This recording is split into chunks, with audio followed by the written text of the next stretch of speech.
enrôler dans une croisade contre l'islam.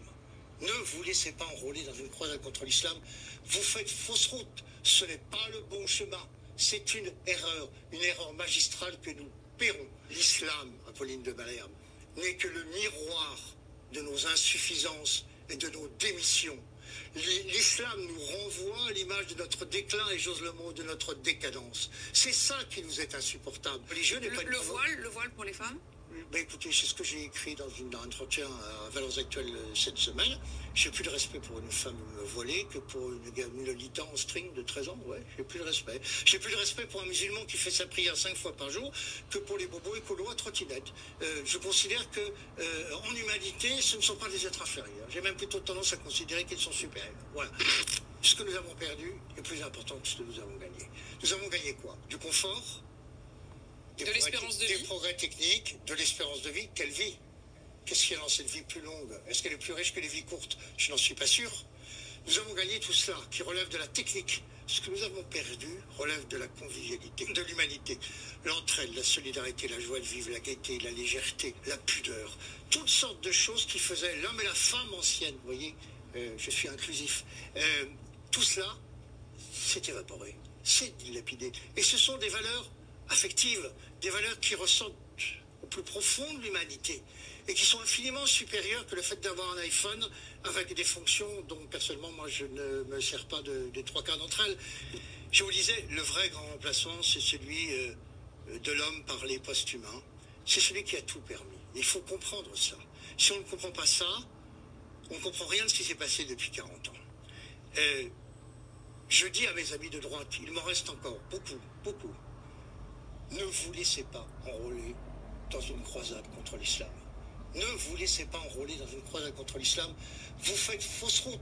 Ce n'est pas le bon chemin. C'est une erreur magistrale que nous paierons. Le problème, ce n'est pas tant l'islam que l'immigration. Il ne faut pas se tromper dans l'analyse. Ceux qui font l'analyse inverse, qui mettent la question de l'islam avant le problème de l'immigration, se trompent. Et ils seront responsables des grands malheurs qui pourront arriver à la France dans les années qui viennent. L'islam, Apolline de Malherbe, n'est que le miroir de nos insuffisances et de nos démissions. L'islam nous renvoie à l'image de notre déclin et, j'ose le mot, de notre décadence. C'est ça qui nous est insupportable. Notre rapport à l'islam, il est lié au recul du sacré dans la société française. C'est comme ça. Nous sommes une société où le sacré nous est totalement étranger. À quoi voulez-vous que les musulmans s'assimilent? Quelles valeurs nous leur proposons? Il n'y a pas de commun substantiel, il n'y a pas de projet collectif. Pierre Balland disait fort justement, on n'habite pas une séparation. Il y a une séparation totale entre les musulmans et la société française. Ils sont habités d'un double sentiment explosif. Un sentiment de supériorité en termes de civilisation. Ils nous regardent comme une... Et si je vous écoute, ils ont raison.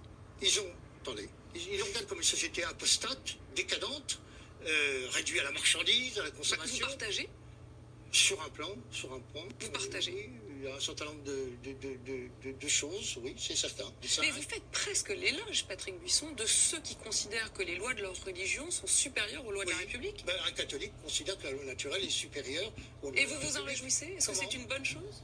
Ah, mais je considère que ça ne scandalise absolument pas qu'un croyant place la loi naturelle, la loi divine au-dessus de la loi de la République. Sinon, mais comment on fait pour vivre ensemble si on n'est pas de la même religion? Si on n'est pas de la même religion, c'est un autre problème. Ça ne fonctionne que si tout le monde est de la même religion. Non, ça fonctionne qu'à partir du moment où on partage les valeurs du sacré. C'est-à-dire qu'on pense que l'être n'est pas un être unidimensionnel, un être réduit à ce qu'il possède, un être réduit à ce qu'il consomme, un être réduit à sa peau. Écoutez, dans les années 60, il n'y avait aucun problème d'assimilation entre le million de musulmans qui étaient en France et les Français. Pourquoi? Pour 2 raisons. Parce que nous avions un modèle attractif. Ça s'appelle le patriotisme. Il était vivant. Il y avait une identité profonde qui faisait que les musulmans la respectaient. Et puis, il y avait une convergence, une proximité morale et symbolique entre l'islam et une France qui était encore chrétienne. Moyennant quoi, les choses se passaient plutôt bien. Aujourd'hui, ce n'est plus possible en raison de la déchristianisation de l'Occident. Vous voulez le comprendre? C'est-à-dire, je voudrais vous poser dans les grandes religions monothéistes, il y a un tronc commun que l'on partage. C'est le sens du sacré. C'est de savoir que l'homme est un animal sacré. Le fond religieux, anthropologique, consubstantiel à l'homme. Est-ce que vous avez le sentiment qu'aujourd'hui, les musulmans en France sont victimes d'une forme de cabale ou de stigmatisation? Non, d'incompréhension. Parce que le sacré est devenu pour nous totalement incompréhensible. Ce qu'il représente est devenu incompréhensible. Nous sommes pratiquement la seule nation d'Europe, la seule, où les signes religieux sont interdits dans l'espace public, ou pratiquement bannis. Vous le regrettez? Dans l'espace public. Ben, je le constate simplement. Non, mais vous trouvez que c'est bien, c'est pas bien? Bon, écoutez, moi, je n'ai jamais été un laïciste forcené. Je trouve qu'on devrait pouvoir, effectivement, manifester sa foi comme on l'entend. Moi, autant je suis pour... Jusqu'où ça veut dire, par exemple porter un signe religieux n'est pas une... le voile pour les femmes? Ben, écoutez, c'est ce que j'ai écrit dans un entretien à Valeurs Actuelles cette semaine. J'ai plus de respect pour une femme voilée que pour une Lolita en string de 13 ans. Ouais, j'ai plus de respect. J'ai plus de respect pour un musulman qui fait sa prière 5 fois par jour que pour les bobos écolos à trottinette.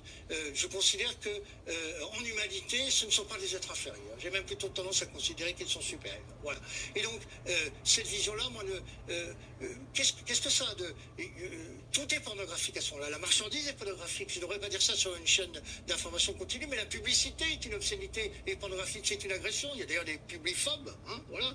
Pourquoi le signe religieux, les manifestations religieuses seraient reléguées dans l'enfer où était contenu et sanctuarisé, j'allais dire, le sexe au 19e siècle? La religion est devenue un tabou, comme la mort, par exemple. D'ailleurs, on dit même plus la mort, on dit la fin. Il y a un protocole hospitalier, c'est plus le terme naturel de la vie, la mort. Il n'y a plus la dimension sacrée de la mort, il y a simplement la fin de la vie organique. C'est une défaillance technique. Quand vous dites les croyants, est-ce que vous vous incluez dedans? Est-ce que vous avez la foi? Oui. Oui, bien sûr. Oui, sinon je ne tiendrai pas. La foi, qui est une foi très imparfaite, qui est une foi... vous savez, c'est Bernanos qui disait, la foi, c'est 59 minutes de doute et une minute de transcendance, quoi. Une minute où vous dites, il y a quelqu'un. Mais il y a 59 minutes de doute et il faut vivre avec le doute. Je vais vous donner un exemple. Le 19 mai 1940, les Allemands sont aux portes de Paris. Qu'est-ce que fait le dernier gouvernement français de Paul Reynaud, qui comprenait beaucoup d'athées, de libres penseurs? Ils vont tous à Notre-Dame de Paris pour aller implorer la protection divine contre l'envahisseur allemand. Ils auraient fait d'armer la France pendant les années où ils étaient au pouvoir, c'était une idée plus judicieuse. Ils vont tous à Notre-Dame de Paris. Et là, face au nouvel envahisseur, la petite bête, là, la bestiole, le coronavirus, on ferme les églises. On interdit les célébrations publiques. J'ai dit, Macron... Wow, votre comparaison est un petit peu grossière quand même. Pourquoi? Parce que franchement, c'est absolument pas pour les mêmes raisons. Là, on ferme les églises parce que c'est pour des raisons sanitaires. On ferme tous les lieux de rassemblement. Mais attendez. Pas les églises plus que les... On ferme aussi les lieux de concert. Non. On ferme aussi les discothèques. Non, je vais vous montrer, Apolline de Malade, que vous vous trompez. Vous vous trompez parce qu'effectivement, on a suspendu la liberté de culte en France à ce moment-là. Et on n'a pas suspendu la liberté de manifestation.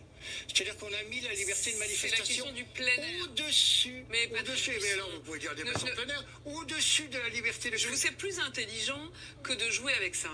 C'est la question du plein air et des lieux fermés. C'était un événement important dans l'histoire de France.